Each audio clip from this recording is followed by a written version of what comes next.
Ante todo, buenas tardes a todos los que nos acompañan desde la plataforma de Google Meet, así como desde las diferentes redes sociales. Previo a dar inicio a esta jornada académica de los plenos casatorios, que es una materia de estudio sumamente importante para poder conocer cuáles son los precedentes de observancia obligatoria que deben observarse en nuestro ordenamiento jurídico, no quiero comenzar sin antes agradecer a la Escuela de Formación de Auxiliares Jurisdiccionales y Administrativos de la Corte Superior de Justicia de Lima por esta gentil invitación a poder participar y compartir con todos ustedes algunas reflexiones en torno al tercer pleno casatorio civil. Ya la semana pasada y el día de ayer hemos podido visualizar y aprender y ahondar un poco más respecto al primero y al segundo pleno casatorio, tanto por los profesores Leizar León como con el profesor Alan Pasco. Entonces, el día de hoy analizaremos de forma conjunta el tercer pleno casatorio civil, particularmente la casación 4464-2010-PUI.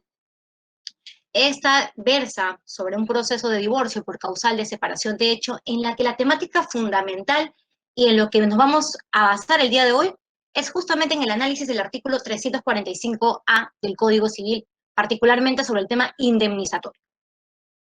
Este pleno casatorio se emitió justamente a razón de que se habían advertido de que existían muchas contradicciones, muchas interpretaciones diversas respecto a la indemnización recogida en el artículo 345A. Prueba de ello fueron las casaciones, y las voy a señalar para que también quizás muchos de nosotros podamos analizarlas más adelante.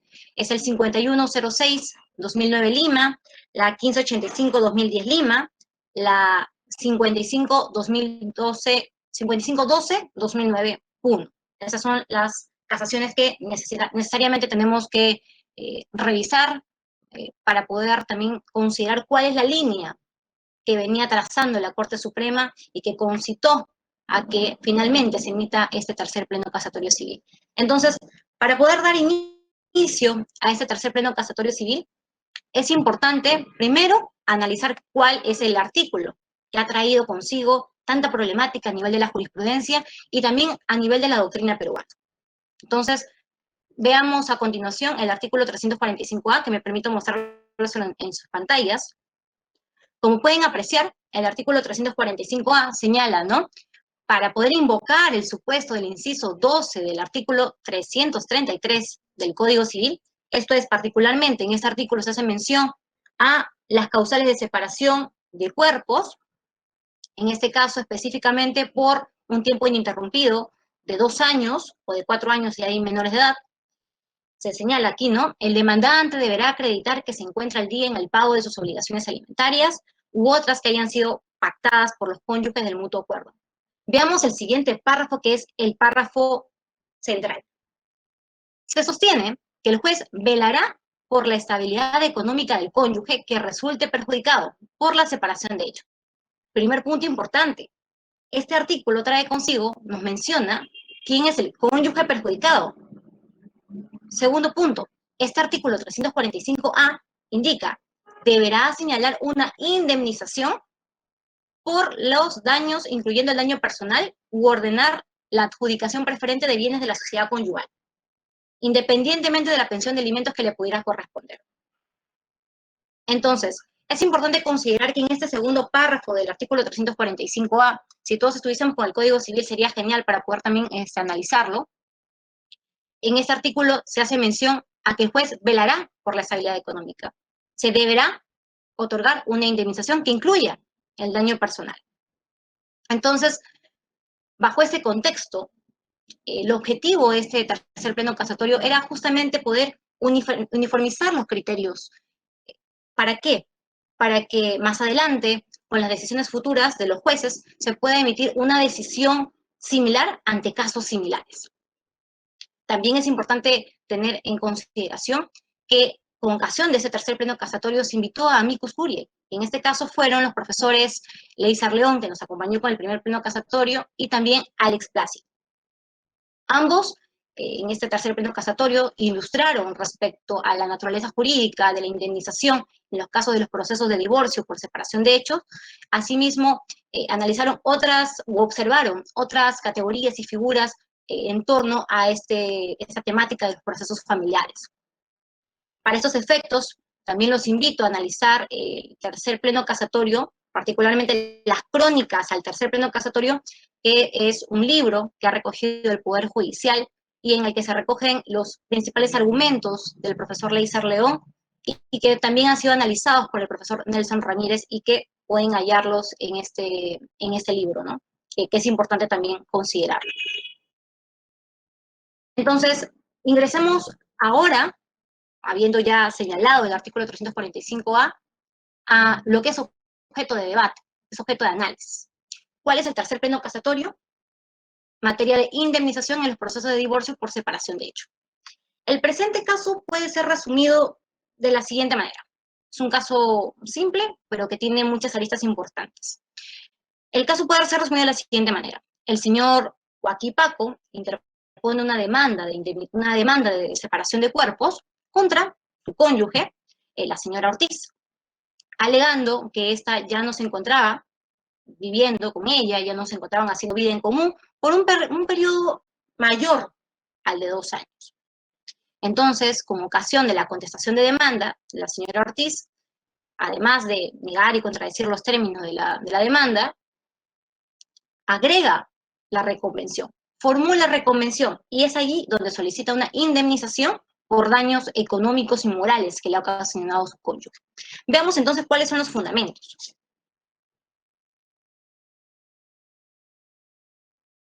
Los fundamentos de la demanda. ¿Me pueden confirmar, por favor, si ustedes pueden visualizar correctamente las diapositivas, por favor? Porque yo las veo a la mitad. ¿Sí se ven correctamente? Se ve muy grande la Ahora, vamos a pantalla. tratar de reducirlo, por favor. No se ve completo. Correcto. Vamos a tratar de reducirlo.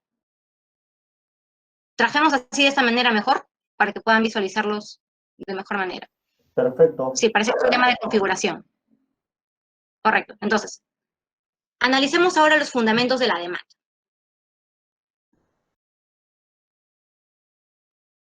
Como hacía mención, esta demanda es por la causa de separación de cuerpos, en la que, como se indica en la diapositiva que ustedes pueden apreciar en pantalla, el señor Huaquipaco sostuvo que contrajo nupcias, que se casó con la señora Catalina Ortiz Velasco en el año 1989, y producto de ello tuvo 4 hijos, ¿no? Asimismo, alegó que se encontraba ya separado de la demandada desde el año 1997, y que además él había alegado que él venía cumpliendo con sus obligaciones alimentarias, también que no había hecho caso omiso, o sea, siempre cuidó y mostró atención por sus menores hijos, que no ofreció que nunca descuidó a su familia, digamos, en esos términos, y que prueba de ello, es un dato curioso, prueba de ello es que en un proceso de obligación de obligación alimentaria, perdón, se le ordenó un pago de alimentos, una pensión de alimentos a favor de sus hijos. Bueno, esta fue la prueba que él aportó. Entonces, como fundamento de la contestación de demanda, tenemos los siguientes. Por favor, siguiente diapositiva.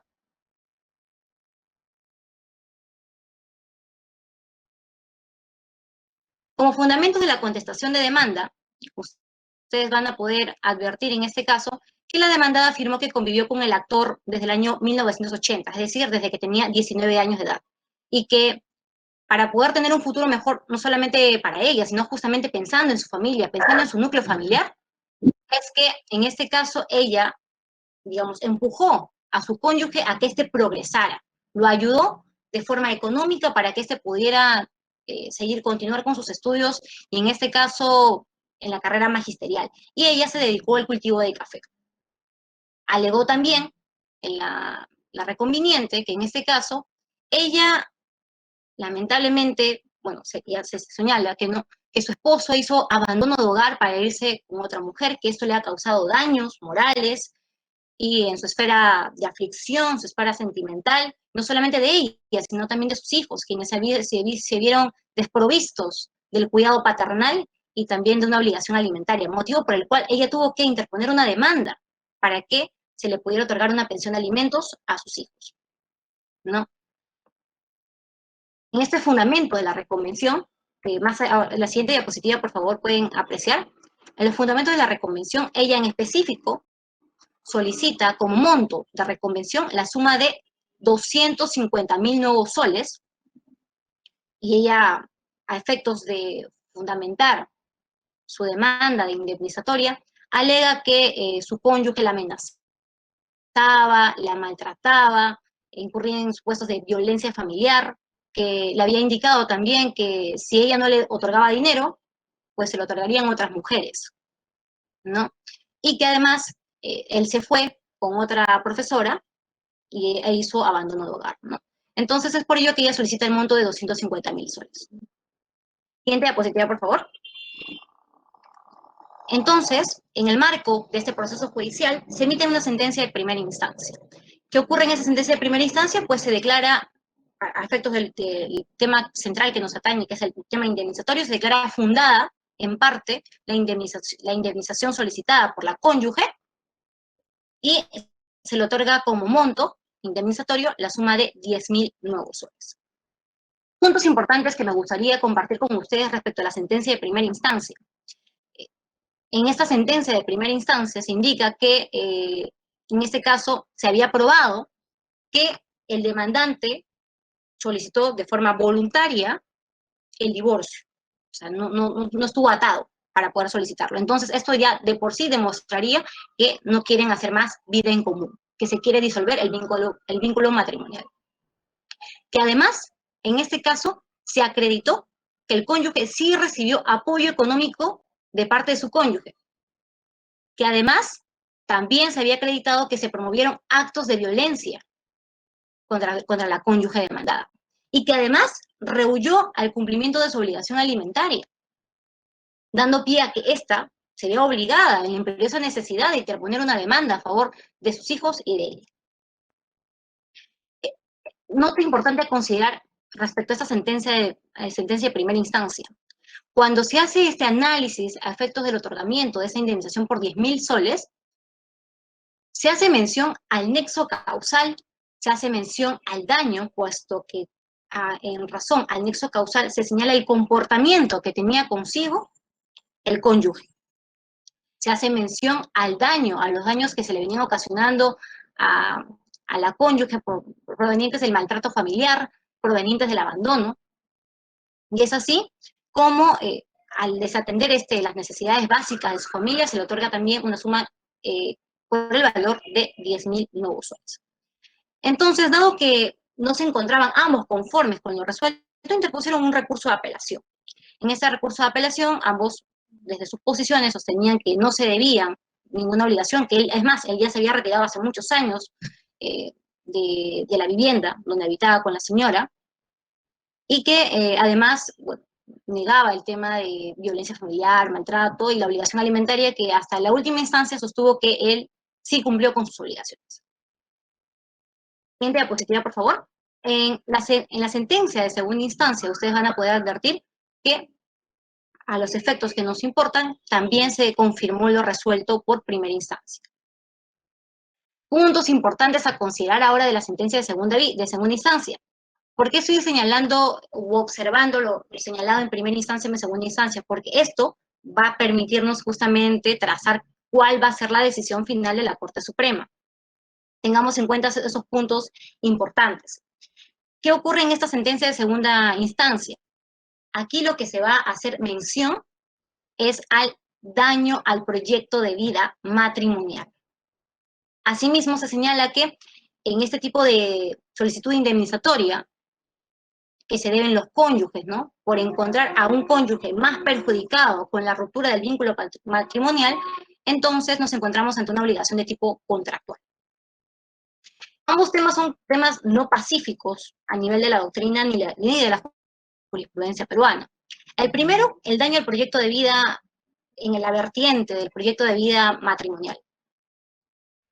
Nosotros sabemos hoy en día que en realidad el daño al proyecto de vida no es una voz autónoma de daño.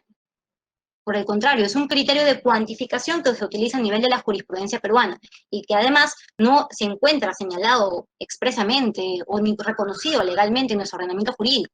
No se halla en el Código Civil ninguna alusión al daño al proyecto de vida. Más bien, este criterio de cuantificación ha tenido sus cimientos, digamos, a nivel de la jurisprudencia peruana. Ahora bien, este daño al proyecto de vida, si nosotros quisiéramos ahondar un poco más en el tema, me gustaría que ustedes puedan también analizar la casación 4921-2018 Lima, en la que se hace un desarrollo respecto al contenido del daño al proyecto de vida matrimonial, ¿no? Allí me voy a permitir señalarlo expresamente en esa casación. Se señala que aquel que afecta la manera como los cónyuges decidieron vivir, esto es realizarse juntos a través del matrimonio, y por ende ellos que habían ideado y desarrollado ideas para poder compartir una vida en común, y esto se quiebra, digamos, se trunca, ¿no? Se trunca por el actuar de un cónyuge, proveedor del otro cónyuge, entonces se va a poder identificar de esta manera cuál es el cónyuge más perjudicado. Porque recordemos, con la ruptura de un vínculo matrimonial no es que las dos partes puedan quedar de la misma manera. Puede haber implicancias de un desbalance económico, y no solamente un desbalance económico, sino que tengamos en cuenta lo siguiente. Una ruptura de un vínculo matrimonial no implica que una parte tenga que estar necesariamente atada a la otra, es decir, no podemos decir que la separación de hechos deviene en una conducta antijurídica o una conducta ilícita, puesto que es voluntario, es una parte que está en nuestra psiquis, en nuestra voluntad. Esto es un acto volitivo de las personas al momento de decidir si quisieran permanecer en un vínculo patrimonial o no hacerlo. Entonces, desde esa perspectiva, propiamente no estamos ante una conducta antijurídica, y es por eso que más adelante ustedes van a poder advertir que propiamente no nos encontramos ante un supuesto de responsabilidad civil contractual.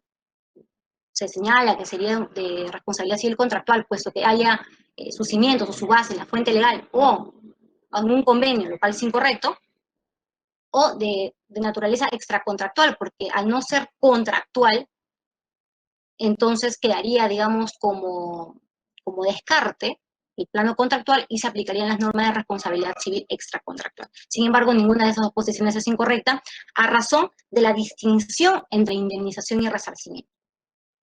Ahora bien, explicábamos que como primer punto fundamental era el daño al proyecto de vida matrimonial, y como segundo punto importante es el supuesto de responsabilidad civil aplicable, que en este caso se señaló que era un supuesto de responsabilidad civil contractual. Como van a poder advertir, en el tercer pleno casatorio se hace mención a que no le son aplicables ni las reglas de la responsabilidad civil contractual ni las reglas de la responsabilidad civil extracontractual.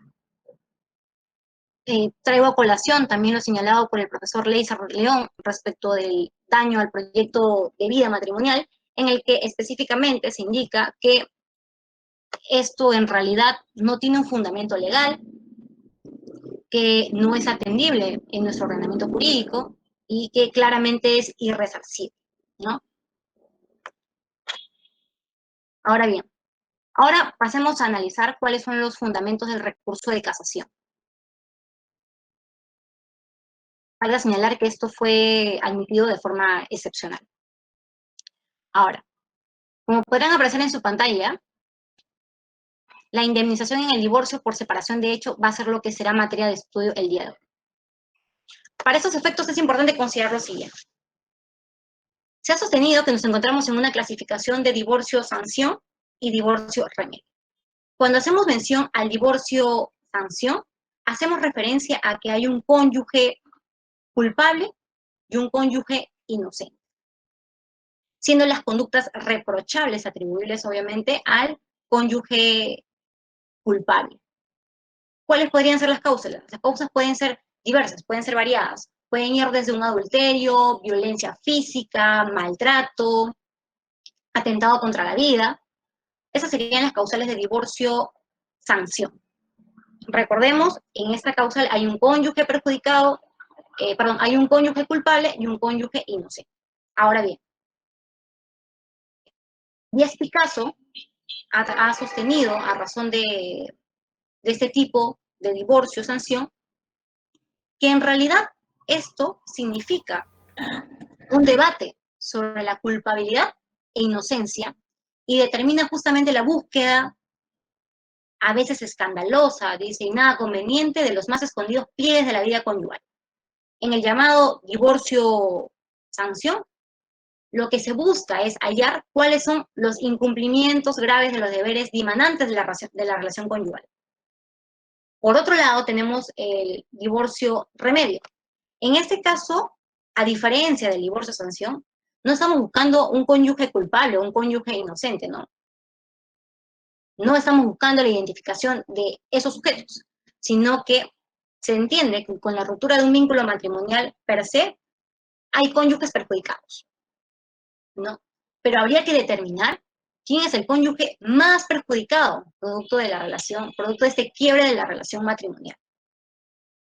En este caso, el juzgador se va a limitar a verificar la separación de los cónyuges. Ojo, sin necesidad de que estas sean tipificadas como conductas culpables, imputables a alguno de los cónyuges que se reputan como perjudicados. Entonces, en nuestro Código Civil, justamente a razón de la modificatoria que se introdujo con la ley 27495, ahora nos encontramos ante la vigencia de ambos supuestos. Hay divorcio-sanción y hay divorcio-remedio, ¿no? Particularmente se pueden ubicar en el artículo 333 de nuestro Código Civil. Para los efectos del tercer pleno casatorio, nosotros tenemos que centrarnos únicamente en el supuesto de divorcio-remedio, para lo cual corresponde analizar cuál es la naturaleza jurídica que se ubica en el artículo 345A del Código Civil. Entonces, tenemos que analizar necesariamente cuáles son los considerandos de este tercer pleno casatorio. Por favor, siguiente diapositiva.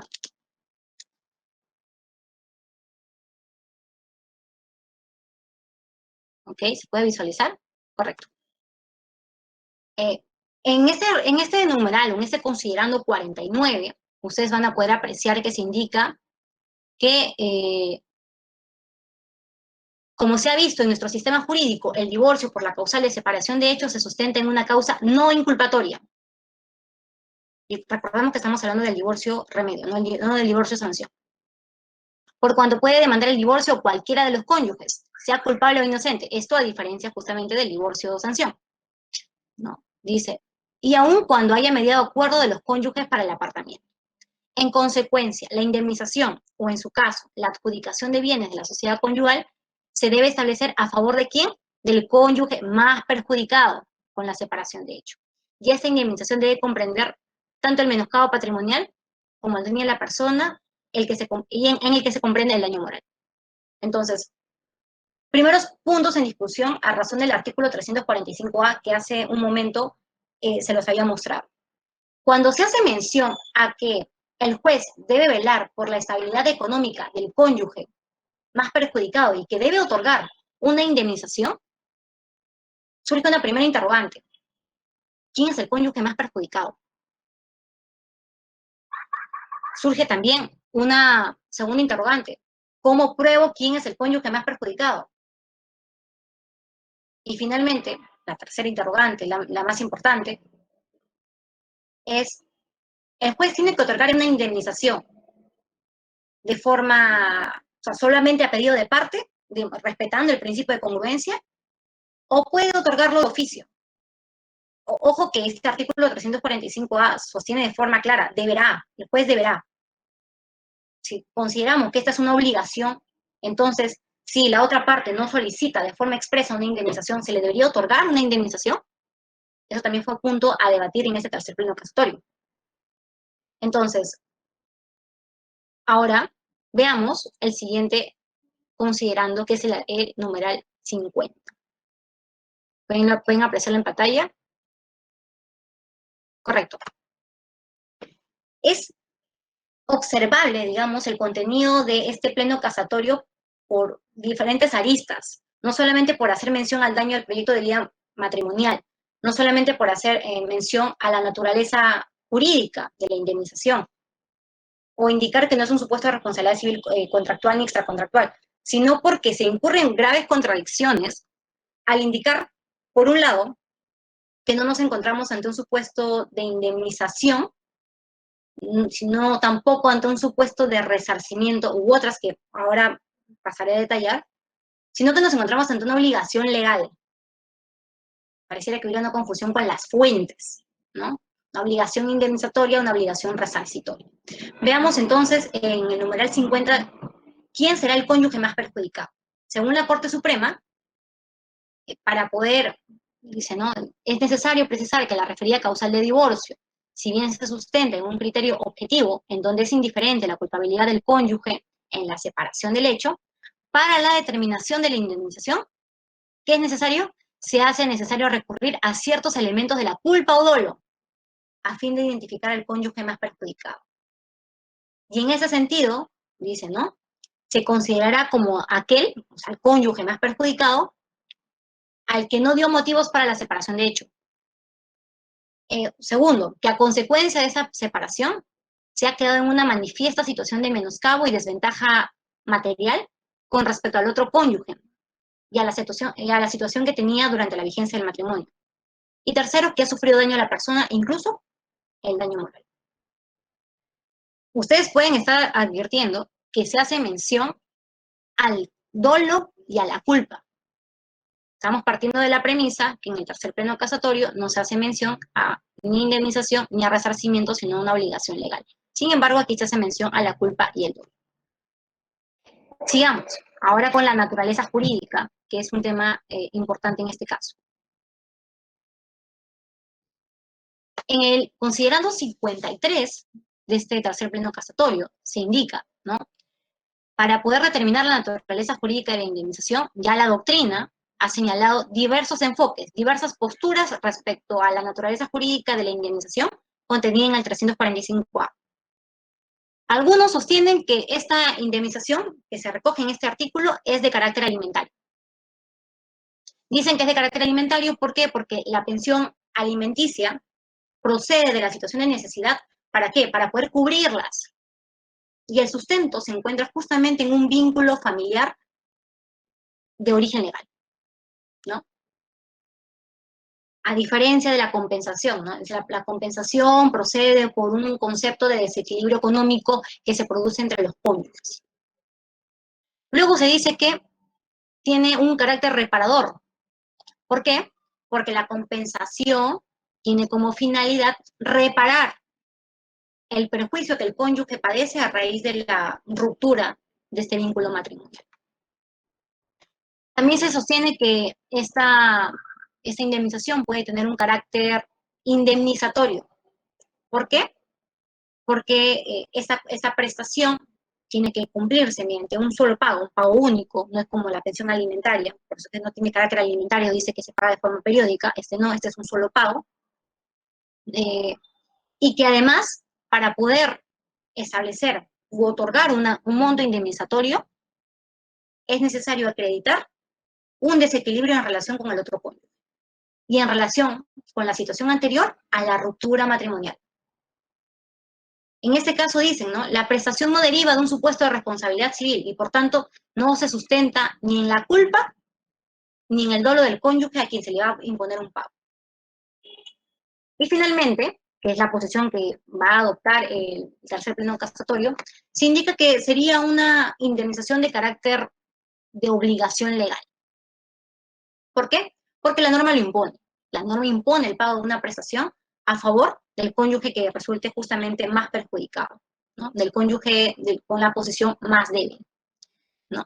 Y se dice además, contrariamente a lo que sosteníamos con anterioridad en el numeral, considerando que habíamos mostrado en pantalla, que en este caso no es imprescindible la conducta culposa o dolosa del cónyuge menos perjudicado.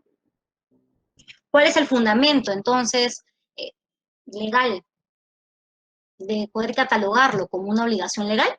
Según el tercer pleno casatorio, El fundamento es la equidad y la solidaridad familiar, que son, ¿por qué?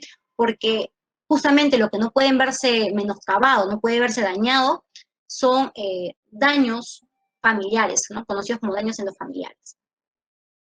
Ahora bien, finalmente, otro punto que también se discutió en el tercer pleno casatorio es si entonces esta indemnización tiene un carácter de responsabilidad civil extracontractual. Ahora, si consideramos que es un supuesto de responsabilidad civil extracontractual, estaríamos señalando que se tiene que hacer un juicio de la responsabilidad civil, es decir, que se tienen que analizar necesariamente los elementos de la responsabilidad civil y que estos concurran además. Sin embargo, también en el tercer pleno casatorio se apartan de considerarlo, ¿no?, o reputarlo como un supuesto de responsabilidad civil extracontractual, por cuanto en realidad sostienen que este tipo de responsabilidad no puede ser catalogada como contractual o extracontractual, sino es un tipo de situación sui generis, ¿no?, que atiende atiende que nos encontramos ante un proceso familiar y de una naturaleza totalmente distinta, que finalmente se reputa como de obligación legal. Ahora,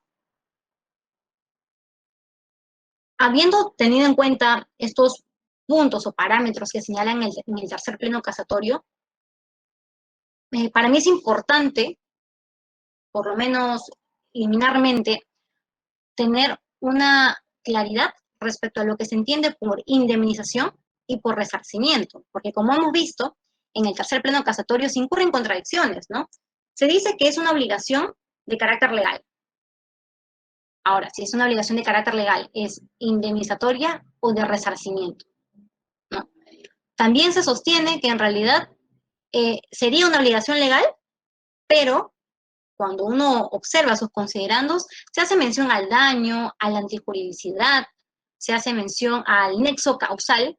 De repente, en algunos elementos no los hacen de forma directa, sino implícita, u otros se desprenden de la lectura del Pleno, pero propiamente, si ese fuese el caso, lo cual desde mi posición no es correcto, pero si ese fuese el caso, en realidad estaríamos analizando un supuesto de responsabilidad civil, ¿no? Y si fuera un supuesto de responsabilidad civil, sería un supuesto de resarcimiento, propiamente para el caso que nos ocupa. Para todos nosotros puede parecer quizás un poco extraño que yo haga como una consulta o les traslade la importancia de conocer las diferencias entre indemnización y resarcimiento. ¿Por qué? Porque en nuestro Código Civil, cada uno de nosotros puede observar que se hace mención de forma indistinta a indemnización y resarcimiento.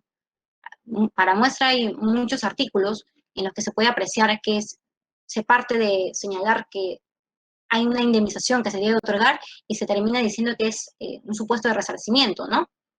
Para eso, por ejemplo, podemos ver el artículo 1969 del Código Civil, en el campo de la responsabilidad civil extracontractual, donde dice propiamente indemnizar, ¿no?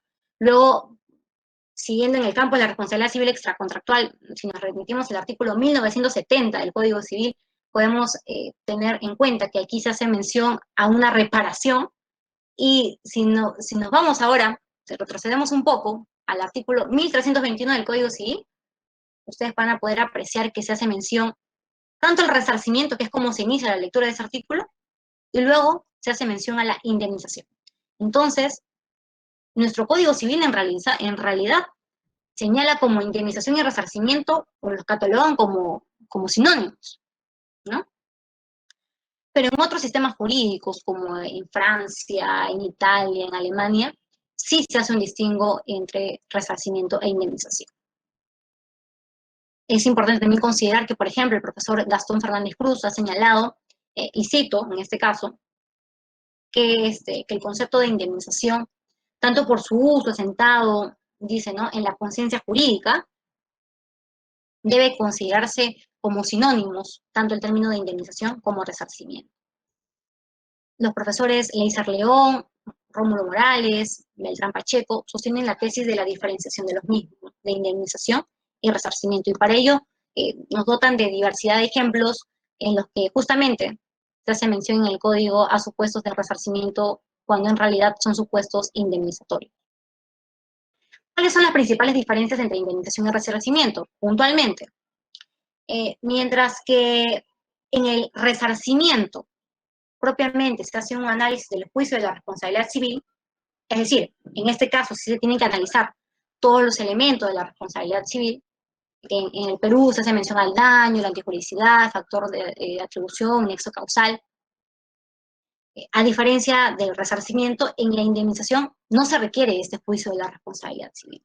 Aquí lo que se busca, ojo, es solo una compensación económica derivada de ¿qué?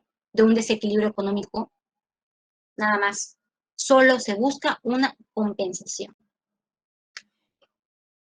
Para aterrizar un poco esta idea, podemos considerar como un caso modelo, diría yo, el decreto legislativo 1192 que refiere a la indemnización en materia de expropiación.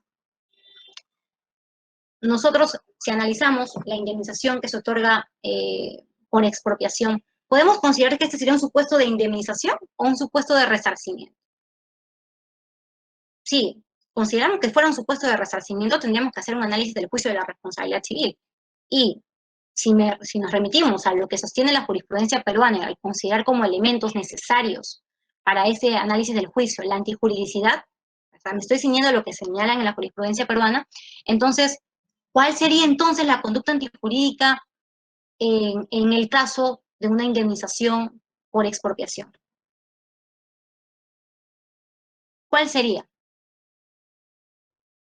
Entonces, ustedes van a poder advertir que en realidad, si esto obedece o se deriva de un mandato constitucional, en este caso, perdón, escuché un... ¿Sí? Ok. Entonces, como les hacía mención, en este decreto legislativo 1192, que se trata de indemnización en materia de expropiaciones, y se otorga un pago por indemnización justipreciada, aquí solamente se va a compensar, ¿qué? El valor del bien. ¿Mediante qué? Mediante el pago de un justiprecio, ¿no? Pero, sorprendentemente, ya ha existido un caso en la Corte Suprema en la que se ha señalado que en realidad sí se tiene que otorgar un resarcimiento por daño moral, lo cual nos obliga justamente a poder tener en consideración cuál es la diferencia entre indemnización y resarcimiento, porque de conocerse, digamos, estos alcances a nivel de la doctrina, esto se hubiese permitido también avalar y considerar válidamente que en este caso nos encontramos ante un supuesto de indemnización y no ante un caso de resarcimiento. Respecto al tercer pleno casatorio, en cuanto a indemnización y resarcimiento, el profesor Leizar León señaló en este tercer pleno casatorio que la indemnización al cónyuge perjudicado en realidad es una compensación económica y que ha sido el legislador el que lo ha dispuesto de tal manera por motivos de, de solidaridad familiar. Él señala que esta no está basada en la comisión de un daño resarcible, sino en la simple verificación de una situación de desbalance económico entre las partes. ¿A raíz de qué? A raíz de justamente de esa separación, de esa ruptura del vínculo matrimonial. Ahora pasemos a lo que sostuvo el tercer pleno casatorio, ¿no? ¿Qué se opina en nuestro ordenamiento normativo? Ustedes pueden apreciar en este numeral 54, que se indica que para nuestro sistema normativo, la indemnización que se regula en el artículo 345A del Código Civil tiene un carácter de obligación legal, la misma que puede ser cumplida una sola vez y de dos formas, ¿no? Lo que señalaba el 345A de forma alternativa, ¿no? Un pago de una suma de dinero o mediante una adjudicación preferente de bienes. Sin embargo, en líneas seguidas dice, ¿no? Se debe tener en cuenta que en nuestro sistema esta indemnización no solamente comprende la indemnización por el menoscabo material, sino también por el daño personal. Dice, ¿no? El título que fundamenta y justifica la obligación indemnizatoria es la misma ley. Y su finalidad no es el resarcimiento de daños, sino corregir y equilibrar desigualdades económicas resultantes de la ruptura matrimonial. Yo me pregunto, estas líneas Ustedes pueden ver que he colocado en color verde. En realidad, si yo considerara este argumento, considerando el 54, estamos ante una obligación indemnizatoria, ante una obligación de resarcimiento. Si se sostiene, ¿no?, que es la finalidad, en este caso, no es resarcir daños, sino corregir y equilibrar desigualdades, nos encontramos ante una indemnización o ante un resarcimiento. Luego se señalan, ¿no?, que el propósito no es resarcir o reparar daños, ni igualar rentas o patrimonios, sino equilibrar el agravio comparativo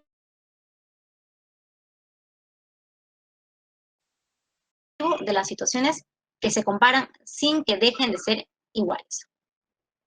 Ahora, vayamos a analizar los precedentes judiciales vinculantes, cuál es el precedente judicial vinculante en este tercer pleno casatorio civil. A ver, como pueden apreciar en pantalla, el primer punto del precedente judicial vinculante se indica lo siguiente, ¿no? En los procesos de familia, como en los de alimentos, divorcio, filiación, violencia familiar, entre otros, se indica, el juez tiene facultades tuitivas, que en consecuencia se deben flexibilizar algunos principios y normas procesales, como los de iniciativa de parte, congruencia, formalidad, eventualidad, preclusión, entre otras. Prueba de ello es justamente que este debate al que hacía mención al momento de iniciar la exposición, en el que se indica, cuando en el artículo 345A se indica, el juez debe velar por la estabilidad económica de los cónyuges, este deberá, es una obligación a cargo del juez, se indica incluso a cargo del cónyuge perjudicado. Si es el juez, entonces el juez tiene que analizar. Lo que ocurre en los procesos judiciales, naturalmente, es el respeto al principio de congruencia. De ser así, el juez solamente puede verse obligado a resolver conforme al petitorio de la parte demandante. ¿Qué ocurre en los procesos de familia? ¿Qué ocurre particularmente en este proceso de divorcio por causal por separación de hecho? La parte, el cónyuge perjudicado, ¿tiene necesariamente que pedir una indemnización? Pues conforme al tercer pleno casatorio, en realidad lo que ocurre es una flexibilización del principio de congruencia. En este caso, lo que va a tener que ocurrir es, uno, la persona que se considera como cónyuge perjudicado puede solicitar la indemnización de forma expresa, pero en los considerandos de ese tercer pleno casatorio también se indica que puede ser solicitada de forma tácita, es decir, puede que no lo haya señalado como petitorio expreso, pero de una revisión de su demanda se va a poder apreciar que justamente en este caso ha solicitado una indemnización por los argumentos que presenta, es decir, puede señalar, por ejemplo, se ha producido abandono del hogar de parte de su otro cónyuge. Me he visto obligada a interponer una demanda de alimentos para que me pase una pensión familiar. También puedo señalar como otro medio de prueba que en este caso, bueno, se hizo abandono del hogar, ocurrió también maltrato familiar, de repente violencia familiar. Mi otro cónyuge me maltrata, tanto física como verbalmente. Asimismo, se indica también que de repente tú has acudido a terapias, ¿no? Y todos esos puntos tú tienes que mostrarlo al momento de presentar tu demanda, al momento de presentar tu contestación de demanda. Si tú contestas la demanda y señalas que en realidad sí se ha incurrido en un supuesto de daño hacia ti, es decir, si tú alegas que se te ha perjudicado producto de esta ruptura del vínculo matrimonial, entonces el juez sí va a poder resolver respecto a tu pedido implícito, así lo indica, como petitorio implícito. Sin embargo, si este fuese el caso, partíamos de una obligación legal del juez que tiene que velar por la estabilidad económica del cónyuge. Pero ¿qué ocurriría si la otra parte nunca señala en su contestación de demanda de que se le han causado, que se ha visto perjudicado? Si decíamos que existía una obligación del juez de otorgar una indemnización, entonces, ¿qué ocurre en este caso? Pues conforme al tercer pleno casatorio, en realidad, si bien puede ser de oficio, necesariamente para poder efectuar este actuar de oficio, tiene que tener los elementos de convicción que se desprendan de su contestación de demanda. Caso contrario, por más que exista una obligación de oficio, el juez no lo va a poder realizar. ¿Qué está ocurriendo en la práctica? En la práctica lo que está ocurriendo es que los jueces, cuando se presenta una demanda, digamos, de disolución del vínculo matrimonial, lo que están solicitando en este caso es que sea esta la que precise si considera que este es el cónyuge más perjudicado. Es decir, están declarando actualmente inadmisibles, ¿no?, las demandas, y que en este caso la otra parte sea explícita al indicar si este es el cónyuge perjudicado, ¿no? De esta manera ya se está permitiendo que desde un momento inicial el juez ya pueda conocer cuál va a ser el foco de la controversia. Lo mismo que viene ocurriendo, por ejemplo, en los procesos judiciales generales de indemnización por daños y perjuicios, ¿no?, en los que, por ejemplo, se solicitan daños patrimoniales y daños extrapatrimoniales, se señalan los montos y de repente no están bien especificados o no se ha hecho un correcto desdoblamiento de los daños. Lo que está ocurriendo hoy en día es que los jueces declaran la inadmisibilidad de la demanda y solicitan o otorgan un plazo para subsanarla y que se pueda precisar cuáles son debidamente los daños, o sea, que se identifiquen correctamente cuáles han sido los daños. Y de esta manera, recién se admitirá la demanda. Lo mismo está ocurriendo en estos casos de los procesos familiares, ¿no? Se tiene que identificar. Ahora, con esto ustedes van a poder advertir que, a diferencia de los procesos judiciales, donde tiene que haber un respeto preciso, ¿no?, del principio de congruencia, en este caso se admite la flexibilización del principio de congruencia en razón a las facultades tuitivas que tiene el juez de la causa en los procesos de familia. Como segundo precedente judicial vinculante, siguiente diapositiva, por favor. ¿No? Se indica aquí lo siguiente. En los procesos sobre divorcio y separación de cuerpos por la causal de separación de hecho, el juez tiene que velar por la estabilidad económica del cónyuge que resulte más perjudicado por la separación de hecho, así como la de sus hijos, de conformidad a lo dispuesto en el artículo 345A, ¿no? Y aquí es justamente lo que les hacía mención, que puede ser lo pedido de parte o de oficio. Pero recordemos, solamente puede efectuarlo de oficio siempre que esto se desprenda de los argumentos vertidos por la parte demandante o demandada, ¿no? Porque se tendrá que identificar quién es el cónyuge más perjudicado. Asimismo, se indica en este presente vinculante que el daño moral es indemnizable y se haya comprendido en el daño a la persona. Esto es otro debate que la verdad es que se había hecho mención que en realidad son guerras de etiquetas, se ha hecho mención que en realidad sí importa un contenido sustancial y de efectos jurídicos de cara a la responsabilidad civil, y yo considero que sí es importante su distinción. Y que obviamente ameritaría, digamos, otro ciclo de conferencias respecto del daño moral y el daño a la persona. Pero, bueno, en este pleno casatorio se señala esto, ¿no? Que el daño moral es indemnizable y está comprendido en el daño a la persona, que vendría a ser el género y la especie. Como tercer punto de este precedente vinculante, ¿no?, respecto a la indemnización por daños o la adjudicación preferente de bienes de las sociedades conyugales, ¿no? Lo que van a poder observar ustedes en el numeral 3.1 y 3.2 es justamente las labores tuitivas del juez de la causa destinados a los procesos de familia, ¿no?, a la flexibilización del principio de congruencia. El juez solamente va a poder otorgar una indemnización siempre que la parte interesada haya alegado o expresado de alguna manera hechos concretos referidos a los perjuicios resultantes de la separación, de hecho, del divorcio en sí, ¿no? Aquí se indica que pueden ser estos alegados o expresados incluso después de los actos postulatorios, ¿no?, demanda, contestación de demanda. En esta hipótesis, dice, ¿no?, el juez concederá a la otra parte la oportunidad razonable de pronunciarse. Claro, si bien es cierto que se puede otorgar una indemnización, digamos, de oficio, pese a que la otra parte no le haya pedido expresamente, no se puede vulnerar el debido proceso de ninguna de las partes.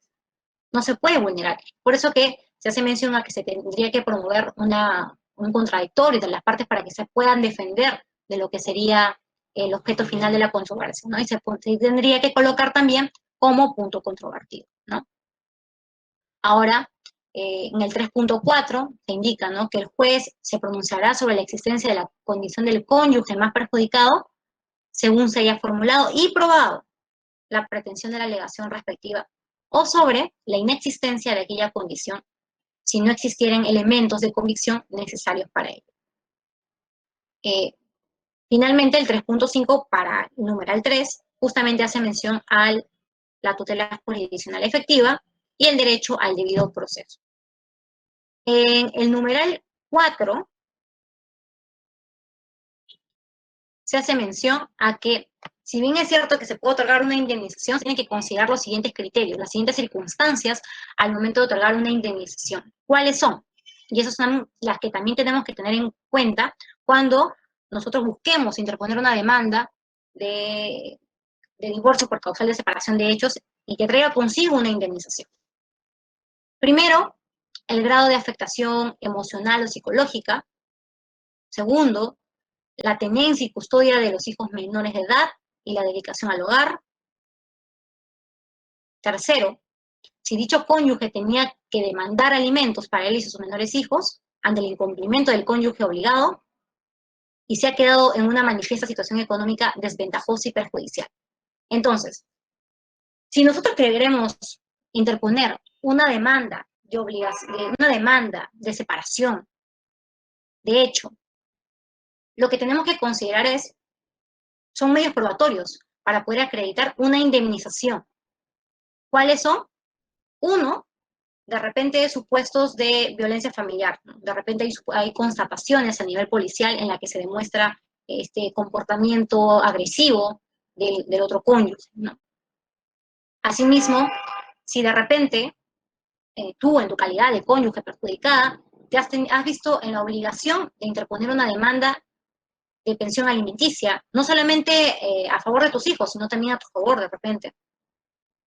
Si de repente también te has encargado de la tenencia y custodia de los menores, porque de repente el otro cónyuge se desatendió e hizo abandono de hogar, y no, además de no cumplir con sus obligaciones derivadas del vínculo matrimonial, también ha omitido asistencia familiar, ¿no? Y obviamente toda esta situación de forma conjunta, o este contexto, finalmente te genera daños, ¿no? Un grado de afectación emocional o psicológica.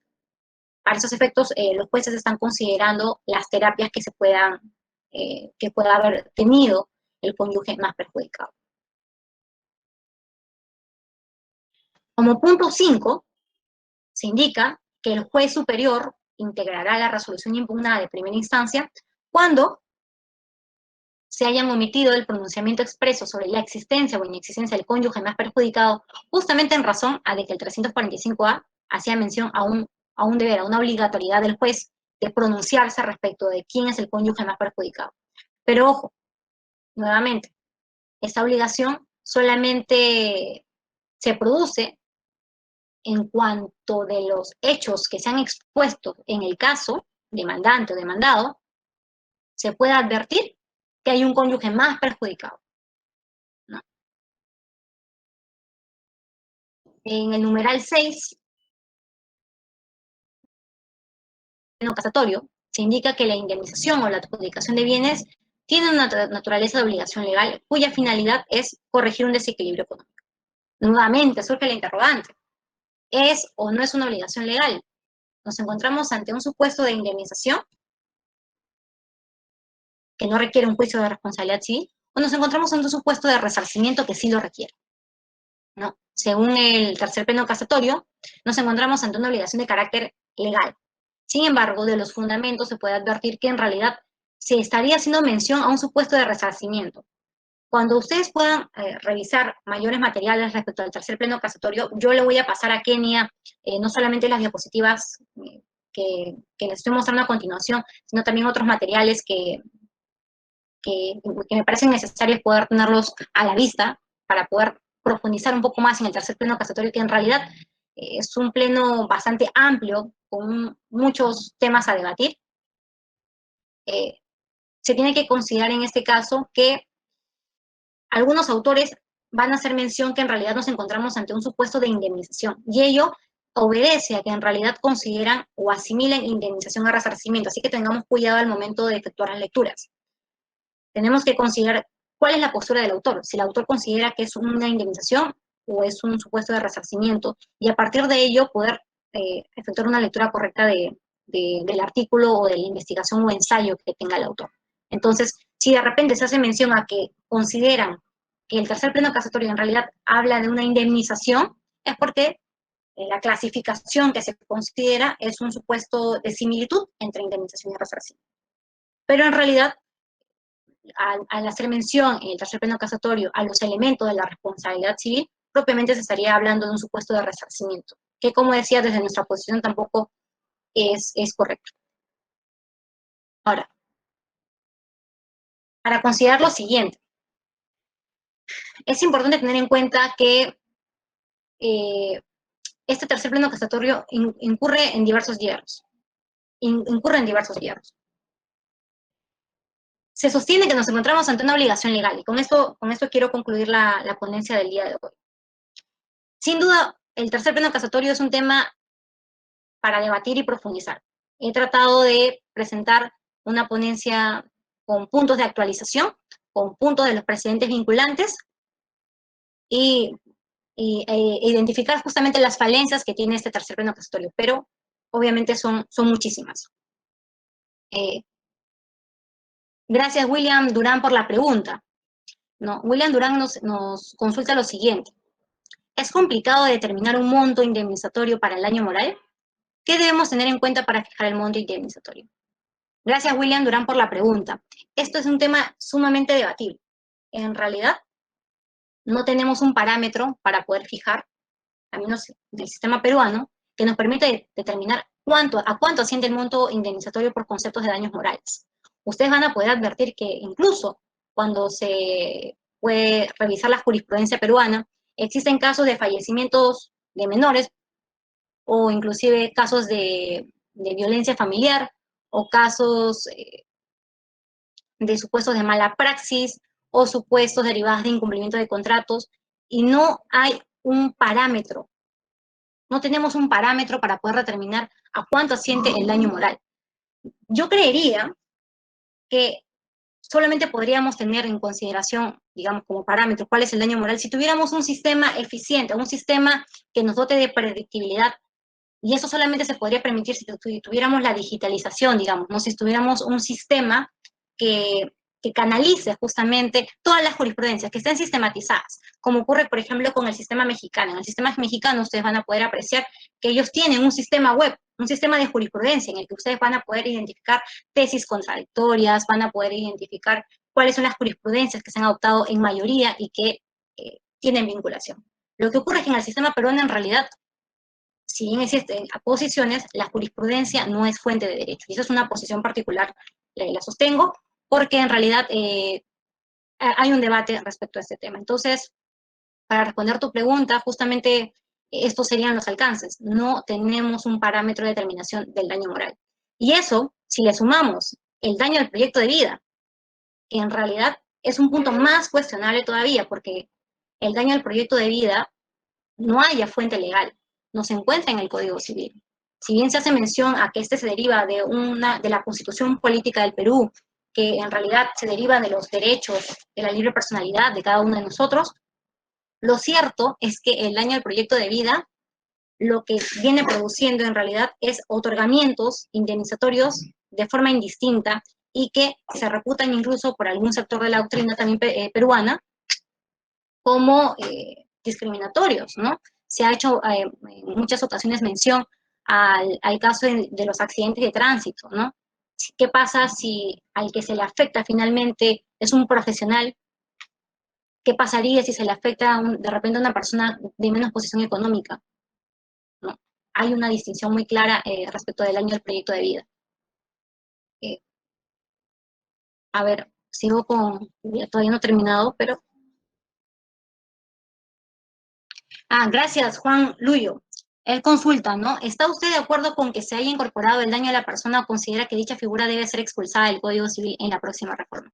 Desde mi posición, en realidad, bueno, si bien no es tanto tema o un tema tan atado al tercer pleno casatorio como lo hacía mención, es un punto muy importante a considerar por cuanto En nuestro Código Civil, hasta el año 1852, no se hacía mención a la categoría de daño de la persona. La categoría de daño de la persona viene de una incorporación producto del profesor Carlos Fernando Cesareo, quien solicitó y promulgó y postuló su incorporación del daño a la persona.